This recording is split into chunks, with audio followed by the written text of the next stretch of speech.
আসসালামু আলাইকুম এভরিওয়ান।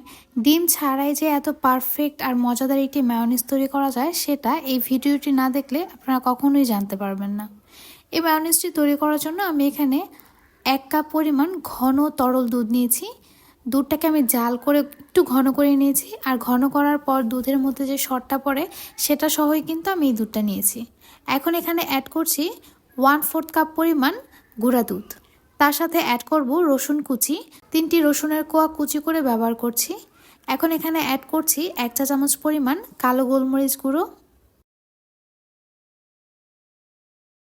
দিয়ে দিচ্ছি 1 চা চামচ পরিমাণ চিনি, অ্যাড করছি পরিমাণ মতো লবণ। লবণের পরিমাণটা প্রথমে আমি একটু অল্প দিচ্ছি। এখন আমি এখানে দিয়ে দেব 1.5 টেবিল চামচ পরিমাণ ভিনেগার। আমরা সবাই জানি ডিম দিয়ে মেয়োনিজটা তৈরি করে, তবে ডিম ছাড়াও কিন্তু খুব মজাদার মেয়োনিজ তৈরি করা যায়। আমি এখানে 1/4 কাপ পরিমাণ সয়াবিন তেল দিয়ে দিচ্ছি। এখন এই দুধটাকে আমি ব্লেন্ডারে দিয়ে ব্লেন্ড করে নেব। 1 মিনিটের মতো ব্লেন্ড করলেই এটা কিন্তু মেয়োনিজে পরিণত হয়ে যাবে। আমি আপনাদেরকে এটার টেক্সচারটা একটু দেখাচ্ছি। আশা করছি দেখেই বুঝে ফেলেছেন এটার টেক্সচারটা কতটা পারফেক্ট এসেছে।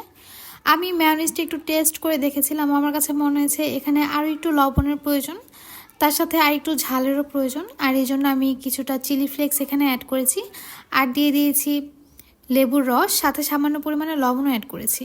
আর রসুনটাও আমি আরও কিছুটা এখানে অ্যাড করেছি। আমি আরও 2টা বড় বড় রসুনের কোয়া টুকরো টুকরো করে কেটে এখানে ব্যবহার করেছি।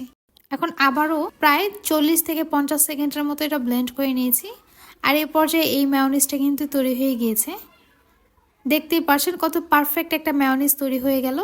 একটা এয়ারটাইট বক্সে রেখে নর্মাল ফ্রিজে এই মেয়োনিজটা 7 দিন পর্যন্ত সংরক্ষণ করে খেতে পারবেন। যারা ডিমের মেয়োনিজটা পছন্দ করে না তারা কিন্তু এইভাবে দুধ দিয়ে মেয়োনিজ তৈরি করতে পারেন। এটা কিন্তু খেতে খুবই মজা হয়, ডিমের মেয়োনিজের চেয়ে কোনো অংশে কম না। আশা করছি রেসিপিটি আপনাদের সবার খুব ভালো লেগেছে। ভালো লেগে থাকলে চ্যানেলটি সাবস্ক্রাইব করে যাবেন।